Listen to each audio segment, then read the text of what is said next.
एक popular statement है कि हीरे को जब तक बार बार घिसा नहीं जाता तब तक उसमें भी चमक नहीं आती है। ठीक इसी तरह किसी व्यक्ति के परफॉर्मेंस में अगर सुधार करनी हो तो उसे भी बार बार अभ्यास करना होता है। विजन आईएएस अभ्यास परीक्षा इस भावना को सही मायने में चरितार्थ करती है।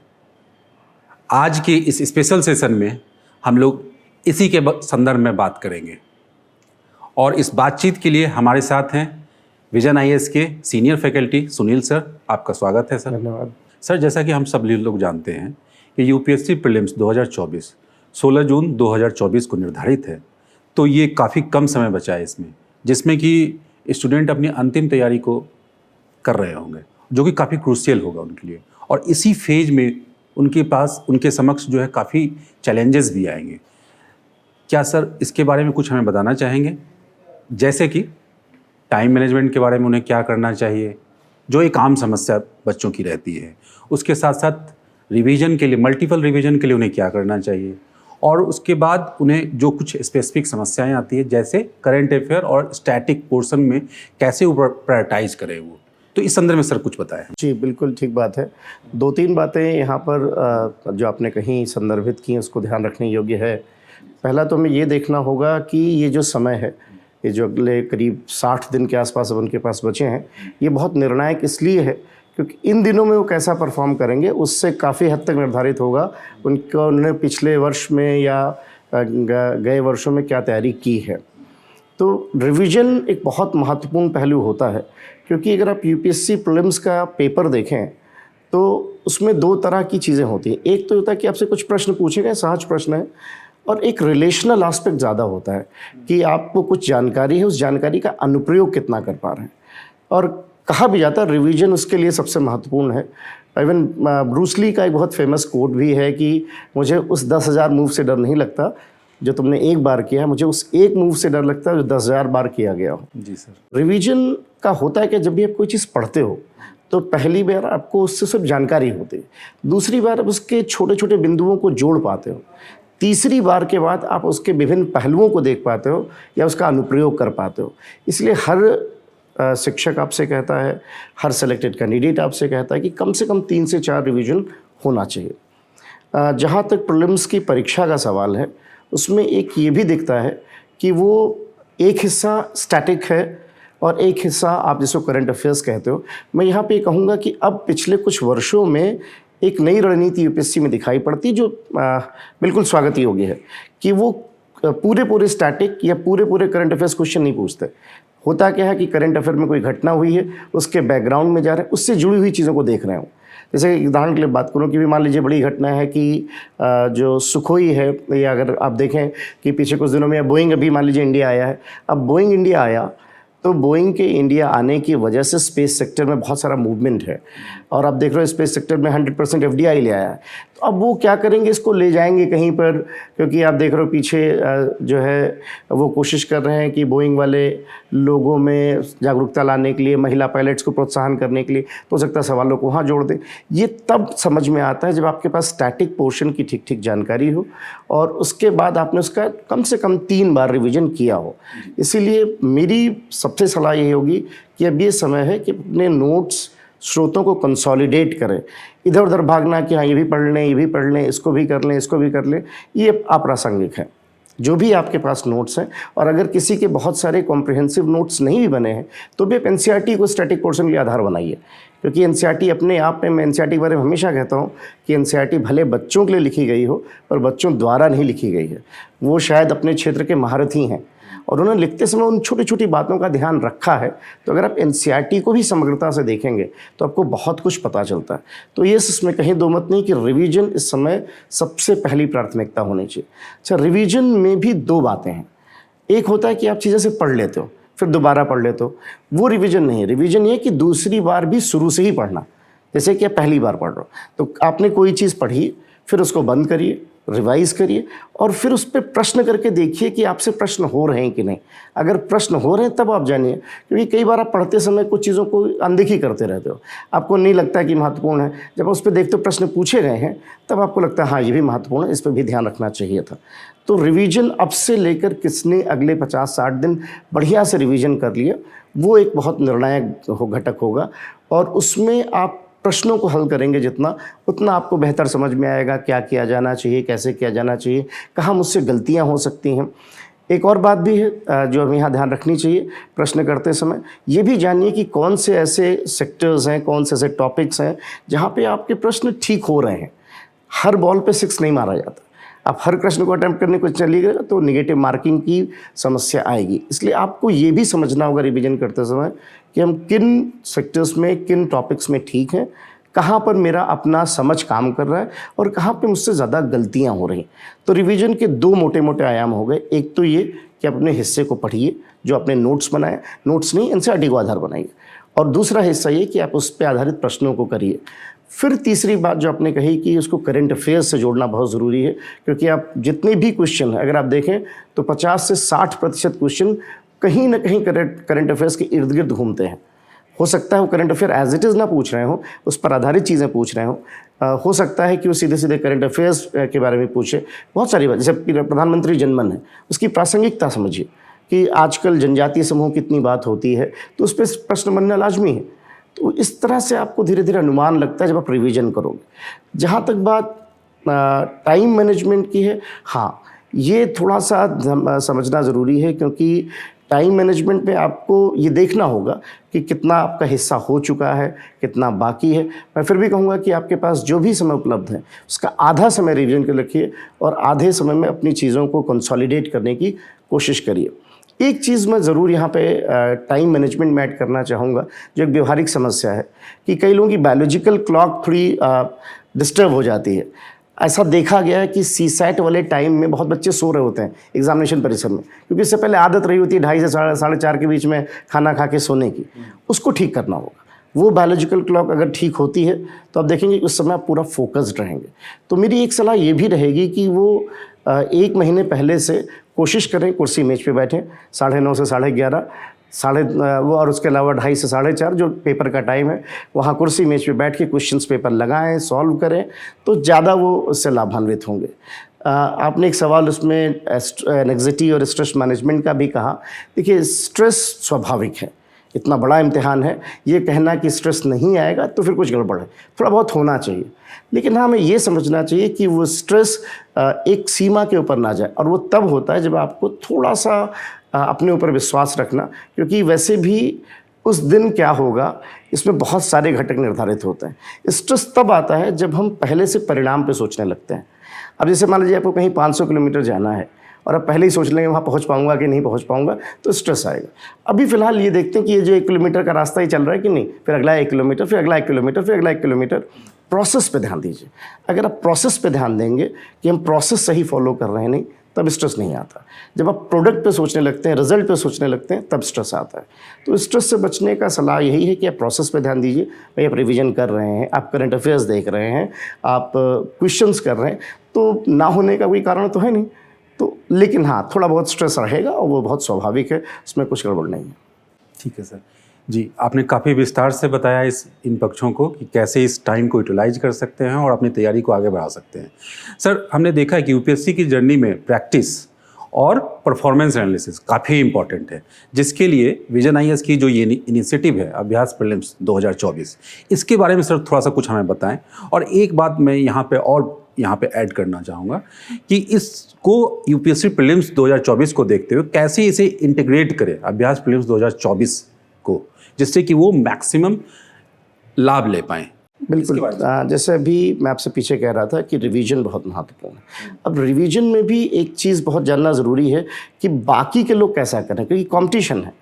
आप कितना कर रहे हैं और बाकी कितना कर रहे हैं, इसको समझने के लिए भी आपको कहीं ना कहीं अखिल भारतीय स्तर पर अपने आप को मापना चाहिए कि हम कहाँ पे खड़े हैं, बाकी हमसे कहाँ खड़े हैं, कितना हम बेहतर हैं, कितना कमज़ोर हैं। इस मामले में अभ्यास जो आपका अभ्यास का जो इम्तिहान है वो बहुत महत्वपूर्ण और निर्णायक है, क्योंकि अभ्यास वस्तुतः देखा जाए तो मैं इसको कहूँगा कि ये 3 स्तरीय सिमुलेशन है।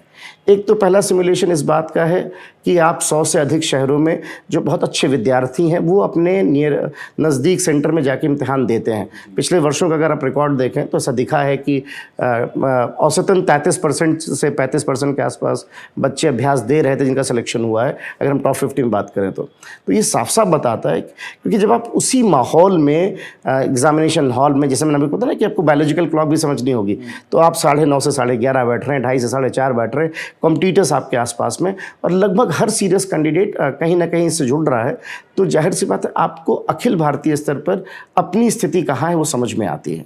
तो एक वो एग्जैक्ट सिमुलेशन मॉडल आपको पता चलता है, और ऐसे एक नहीं, आपको 3 ट्रायल मिलते हैं। वही बात है ना, सुंजू एक राइटर है, वो कहता था कि जितना आप शांति के दिनों में पसीना बहाओगे, युद्ध में उतना कम खून बहेगा।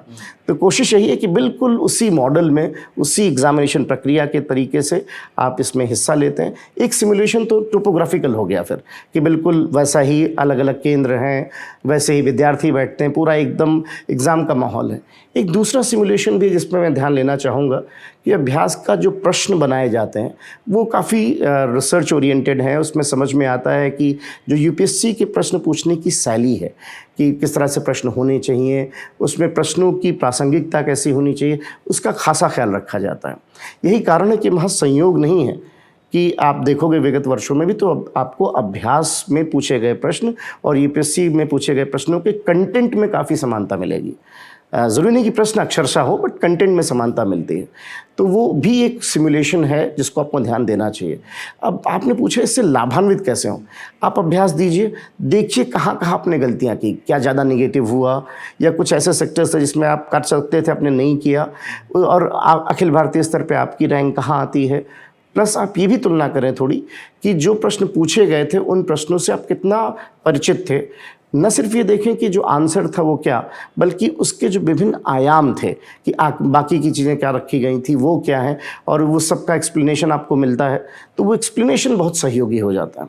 एक तीसरा सिमुलेशन भी है अभ्यास में जिस पर मैं ध्यान देना चाहूँगा, क्योंकि एक विद्यार्थी होने की हैसियत से दूर दराज के क्षेत्रों में उनको शायद ये अनुमान नहीं लगता कि कौन सा करंट अफेयर्स ज़्यादा इम्पॉर्टेंट है, कौन सा कम है।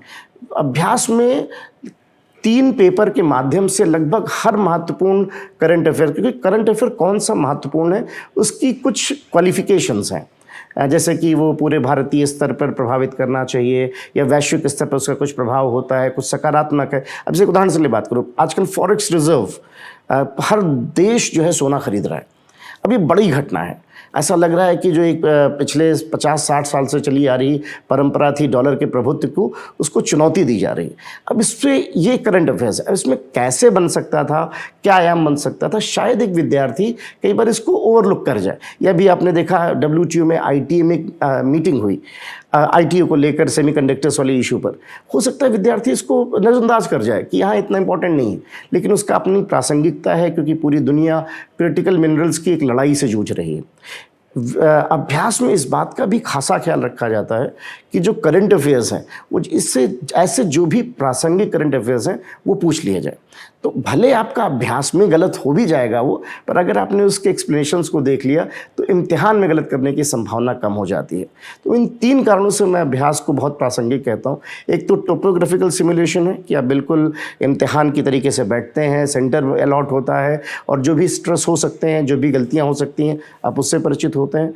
दूसरा, आपको अंदाज़ा लगता है कि हाँ कैसे कॉम्प्रिहेंसिवली क्वेश्चंस देखे जाने चाहिए, मेरा कोर एरिया कहाँ है, बाकी लोग कैसा कर रहे हैं, कहाँ मुझसे ज़्यादा गलतियाँ हो रही। और तीसरा, वो सारे पक्ष जिनको शायद आपसे नज़रअंदाज हो गया हो रिवीजन करते समय, करंट अफेयर्स देखते समय, उस पर भी आप अतिरिक्त नज़र कर पाते हो।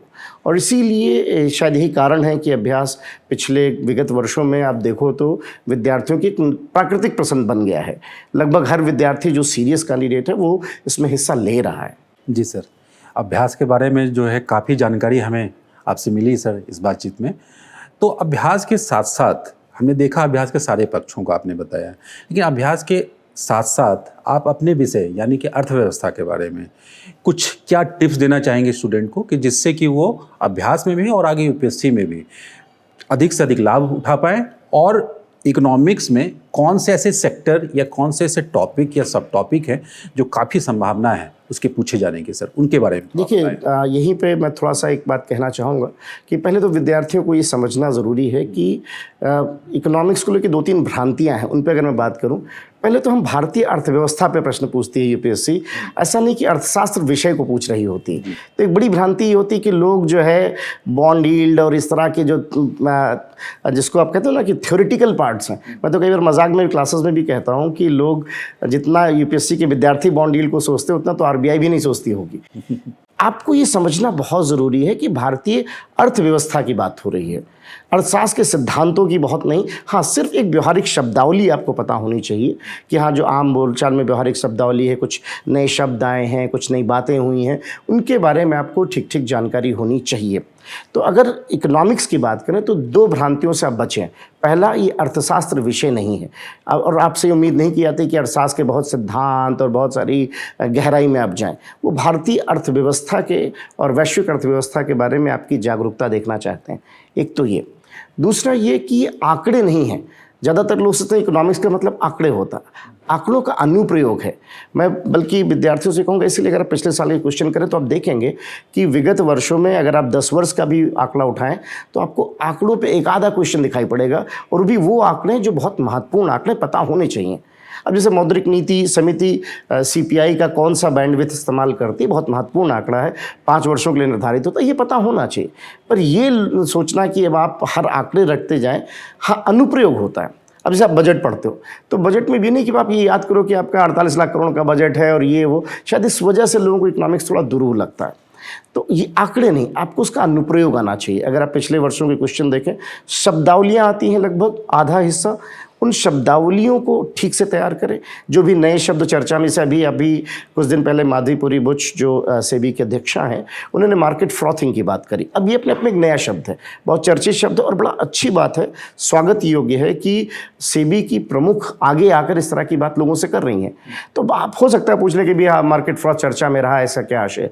दरअसल उस स्थिति को कहा जाता है जब एकाएक छोटे शेयरों की कीमतें बहुत तेज़ी से बढ़ने लगें, अप्रत्याशित रूप से, जो उसकी स्वाभाविक शेयर कीमत है, अगर उससे तेज़ी से बढ़ रहा है तो हम कहते हैं कि मार्केट फ्रॉथिंग हो रही है। तो इस तरह की शब्दावली जो करंट अफेयर्स में दिखती, उनको आप ध्यान दीजिए। क्या चल रहा है उसकी प्रासंगिकता देखिए। और अगर आप इकोनॉमिक्स में देखें तो अच्छी बात यह है कि इकोनॉमिक्स से क्वेश्चन थोड़ा मध्यम रेंज में रखे जाते हैं, बहुत ट्विस्ट नहीं किया जाता है, तो इसलिए वहाँ पर आपके गलत होने की संभावना थोड़ी कम होती है। तो इकोनॉमिक्स में आपको क्या करना चाहिए, अगर अब से यहाँ से अगले हम 60 दिन में देखें तो 2 बातें ज़रूर करें। एक तो ये कि जो भी करंट अफेयर्स में नई शब्दावलियाँ, नए कंसेप्ट पर चर्चा में आए हैं, उनको ज़रूर ध्यान दें। इसके लिए जो लोग करंट अफेयर्स पढ़ते रहें, वो मंथली मैगजीन पढ़ते रहें सब, या जिन्होंने न्यूज़पेपर पढ़ा उनको तो बहुत दिक्कत नहीं होनी चाहिए। लेकिन किसी कारणवश अगर आप मान लीजिए जॉब करते हैं या नहीं पढ़ पाए उसको, तो हमारे पास एक PT 365 है जिसमें कॉम्प्रिहेंसिवली सारी इन्फॉर्मेशन एक जगह पर उपलब्ध है, आप वहाँ पे देख सकते हैं। लेकिन शब्दावलियों से अपने को परिचित करिए, पहली बात। दूसरा ये भी है कि आपको इकोनॉमिक्स में जितने आप प्रीवियस क्वेश्चन पेपर करें उसमें इसका भी ध्यान दें कि ये जो लिखा गया है ये क्या है, और बाकी के जो 3-4 विकल्प दिए गए थे वो क्या हैं। उससे आपको थोड़ा आपके जानकारी में या नॉलेज में विस्तार आएगा। कुछ बातें काफ़ी हद तक इकोनॉमिक्स में प्रासंगिक होती हैं, पता चलता है कि इनकी संभावना ज़्यादा है।